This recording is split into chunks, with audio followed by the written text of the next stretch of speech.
A reading from the Gospel according to Matthew, chapter 25, verses 14 through 30.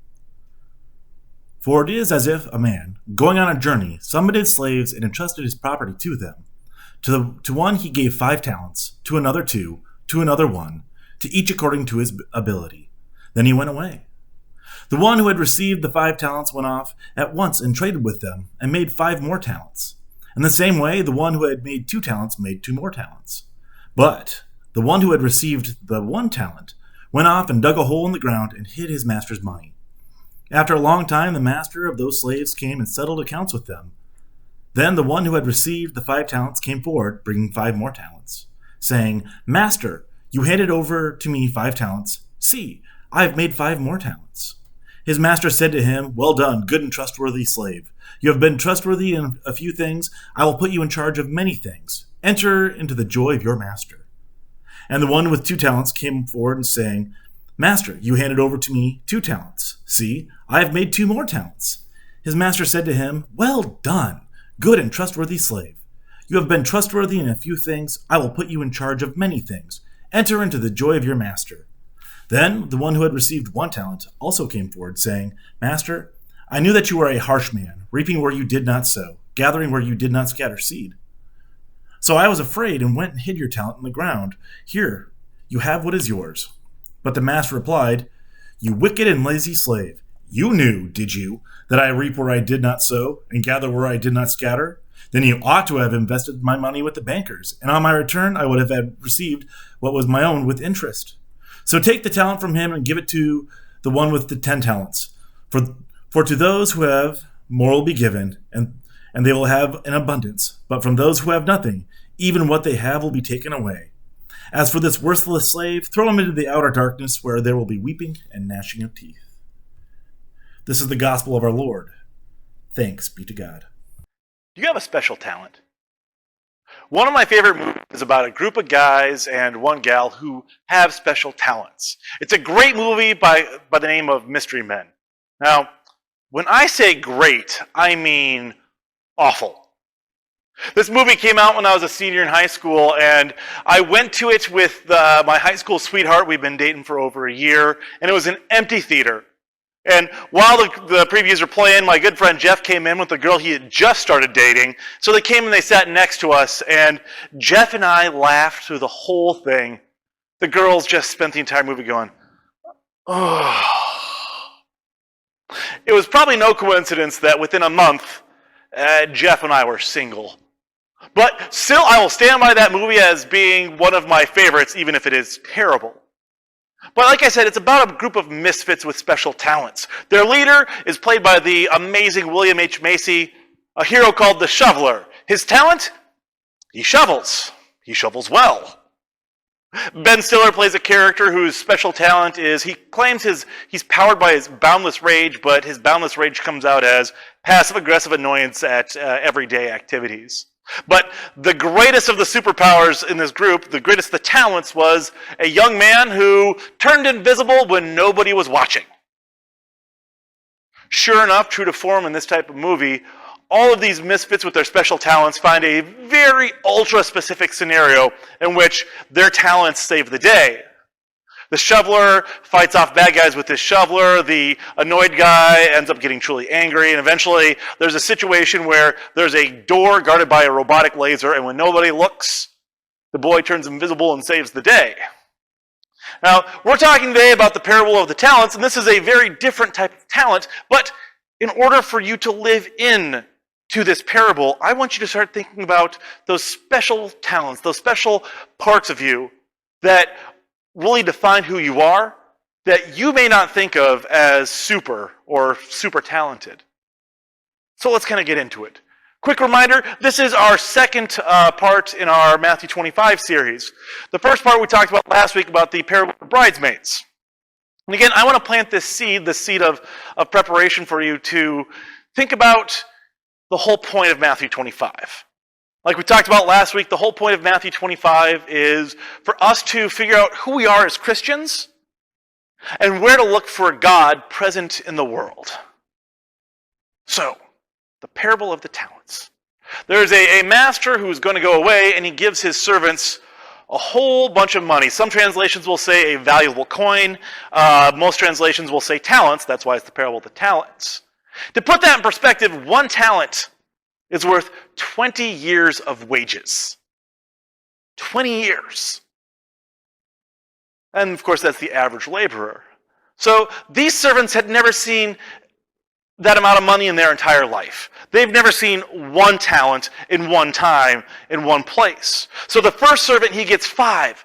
That's 100 years worth of wages. 100 years. The second one,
so let's get into this one. So the story is about a master who's leaving, and he leaves behind a fortune with his servants. Different translations use different words. Some call these valuable coins. Most will call it a talent. But a talent in the ancient world was equal to 20 years worth of the average laborer's wages. A whole lifetime of working, in other words. Now the first servant, he gets 5 talents. That's 100 years worth of wages. He would never have seen that much money in his entire life.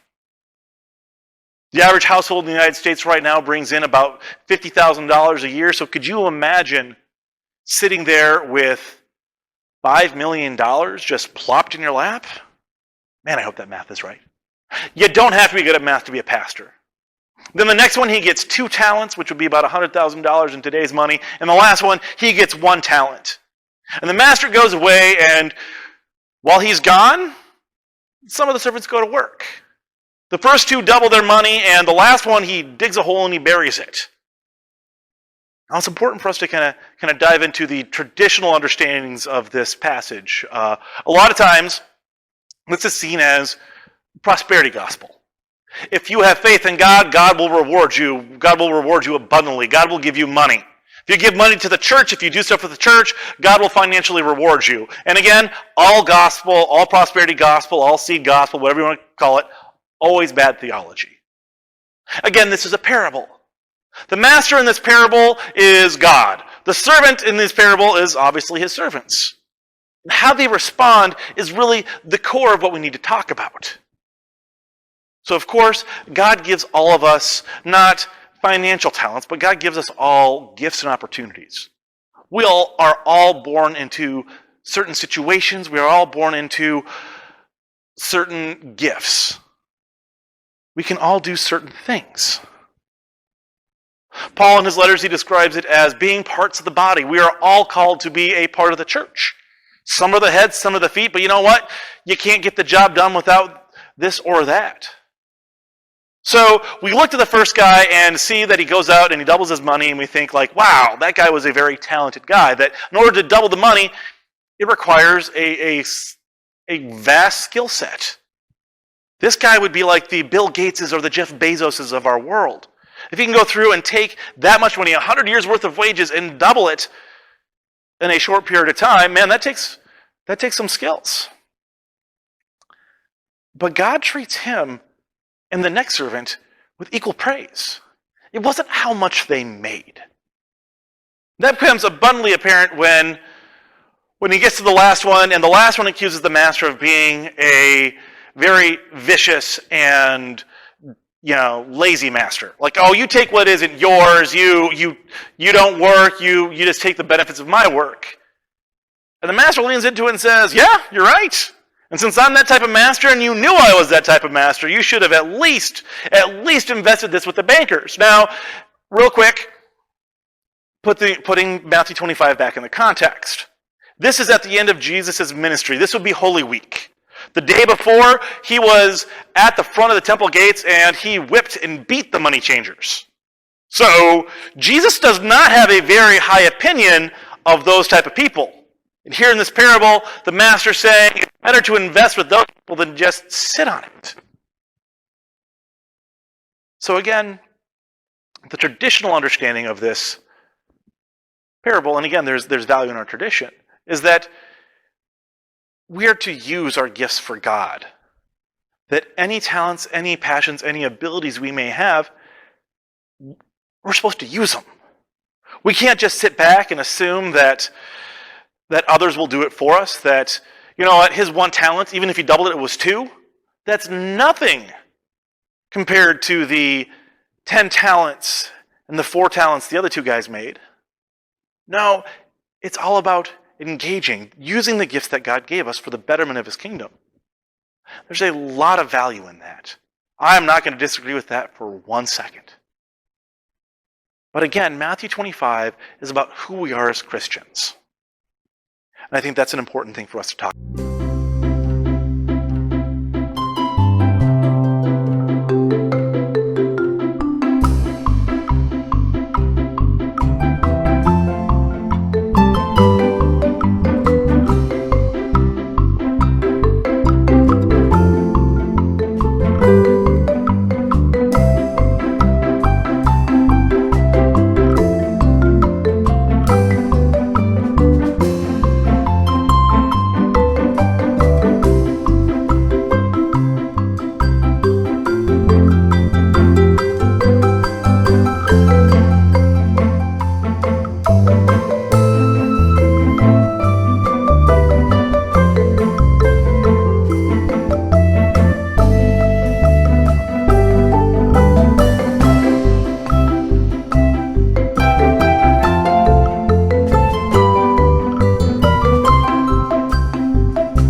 Most conversation anymore happens over a various form of text messaging, be it email, be it text message, be it Facebook post, what have you. I shouldn't say most, but I think the most prolific.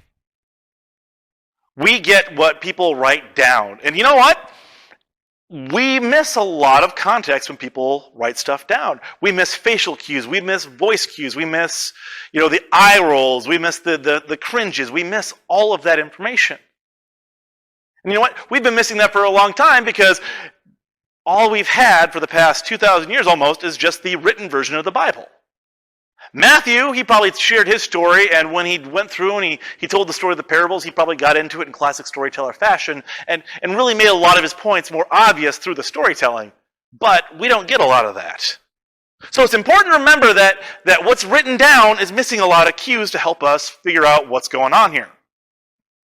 Because doesn't the master sound really awful in this? If you read this at face value, if everybody is just being very literal and very straightforward, very robot-like, the master saying, you're right, I am a terrible master, that would be, again, in this parable, God is the master, or Jesus is the master. Trinitarian theology, same thing. So, they're saying they're bad? Is God bad? Is Jesus bad? Are they jealous? Do they reap where they don't sow? No. Well, the master is being sarcastic. The master is calling out the servant. Basically just calling him out and saying, like, look, it doesn't matter what you say. It doesn't matter what argument you have. You knew what you were supposed to do. You knew who I am. You know who I am. And yet you still didn't do that. It leaves a whole wide realm for speculation, right? Why didn't he go out? What sort of master is the master? Again, we know that Jesus is loving, compassionate, and kind, that Jesus did not hate this servant, that Jesus was not going to expect this servant to make a certain amount of money. Again, a lot of Matthew 25, we want to make this about works righteousness. What do we need to do to get into heaven? But again, it's not about that. It's about who we are as Christians, our own Christian identity. Last week I used the example of the carpenter. Are you a carpenter if you never work with wood? Are you a Christian if you don't go about this worldview? And again, what's really powerful about this parable is how the third servant views the master. And I think that there are definitely Christians in this world, in the Methodist Church even, who view God the same way this servant views the master. Have you ever seen the crazy guy on the street corner with the sandwich board and the blowhorn talking about God's violent return? How judgment's coming and we all need to repent. We all need to start doing all of these things. We need to start hopping on board with his ideology, or else the master's going to return and we're going to be treated like that servant. Yeah. See, the thing is here is how we view God, how we view Christ, gives us an example of how we are to live. If we see a Christ that's full of judgment, if we see a God that's full of wrath, how are we going to live? We are going to live with anger and wrath. And we see Christians do that all the time. So it's important to recognize that there is another level to this story. It is not just the face value. It's this master just being disappointed, saying, you know me. You have lived in my house your entire life. I have cared for you for your every single day, and I trusted you. I trusted you with more wealth, with more gifts than you could ever have gotten on your own. It's not that I am selfish. It's that you don't see the blessing. So who are we as Christians? We are the first several. We are the first two servants. We see our blessings. We see our gifts. We don't try to hide from them like the third one. We have the confidence to go into God's world and use those gifts.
So we've established that as the people of God, people who recognize, celebrate, and utilize the gifts and talents that he's given us. But I think we should really just have a little bit of sympathy for that third servant, because if you ask anyone, especially us Protestants in the Midwest, if you ask anyone, what are you really good at? You know what we'll say? Oh, nothing. No, I do this, I do that. I'm not really good at anything. I have several pianists, and each one of them have been amazing players. They are great musicians. They do a wonderful job. And each of them I will say, wow, that's amazing. And you know what they'll say? Like, oh, I'm not that good. I'm like, you are. You're fantastic. Part of the problem with us not utilizing our talents is that we're self-conscious. There's something really weird in this world where we are too humble about what we love the most. When I work with middle school, especially middle school boys, it's so apparent that it's not cool to like something. It's way cooler to dislike something. As soon as a young man says, oh, I really like this, you hear it from all sides saying, oh, that's dumb, that's dumb, that's dumb, that's dumb, that's dumb. I worked with a kid once named Chris. Chris is one of the most charismatic men I've ever met. Just a fantastic guy. And he was passionate about art and theater and music. His passion was so abundant that he broke through that awful teenage boy shell, and people would get excited.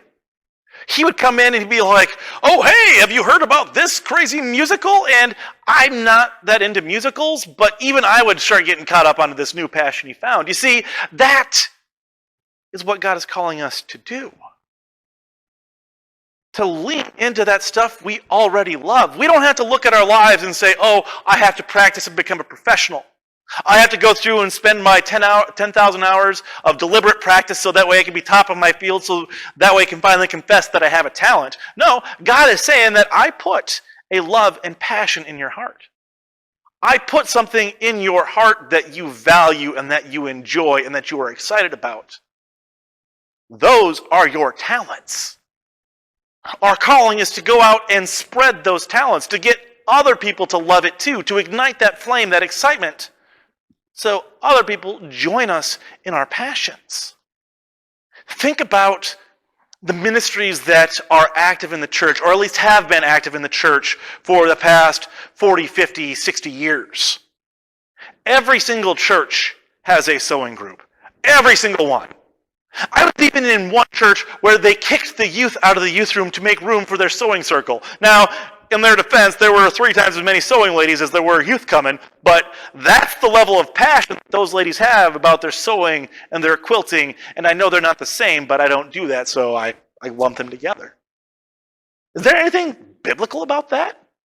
Oh, I'm sure you can find specific instances of seamstresses or tailors in the Bible. But at no point does Jesus say, and therefore I command you to make a sewing circle in every church. Think of the other abundant ministry in the church, camping. Camping is a huge ministry. Here in the near future, I'm going to have my good friend Brian Johnson, the director of Iowa United Methodist Camps, come on and talk to us. But camping, they don't camp in the Bible. Jesus spends 40 days out in the wilderness, and that's where he met Satan. I don't think that is really a positive example of what it means for biblical camping. But again, somebody loved camping. Somebody loved camping so much that he took people out with him and he made them love it too. Or her. Everybody can love camping. So that's where the church is at right now. The church has these servants who go and they spread their talents, their loves, their passions. They get pumped about it and they invite other people into it. My calling is that I love the Bible, so I talk about the Bible and I try to get people excited about the Bible. I get like 3 people to do that with me. All right! But the church as a whole, we keep clinging to this idea that we need to bury what we have so we don't lose it. Let's not invest, let's not be bold, let's not try to spread this, but let's just try to save what we have so that way it's not taken from us. When Christ returns, he's going to say, didn't you trust me? I gave this to you so that way you can be excited about it. So here's what I want you to do. This is where you can find God. Because remember, Matthew 25 is about who we are as people, as Christians. As Christians, we recognize and utilize the gifts and passions that God gave us. But where do we find Christ in all this? Since Christ hasn't returned yet, where do we look from him in the meantime? And we find him as we pursue those things we love. Is there something that you are excited to do? Is there a ministry that you are excited about? Is there a hobby? Because ministry doesn't have to be something like saving the homeless or feeding the hungry. Because that's not where sewing circles came from. That's not where the camping ministry came from. It came from someone just really loving something and wanting to share it. So I want you to remember what you love. Remember what you are excited about. Remember your passions. And share them with me. Share them with me because in this time the church has to remember their passions so that way we can utilize those talents. So we can be like the first servant and double what we have. Rather than that last servant who's too scared to share is left without.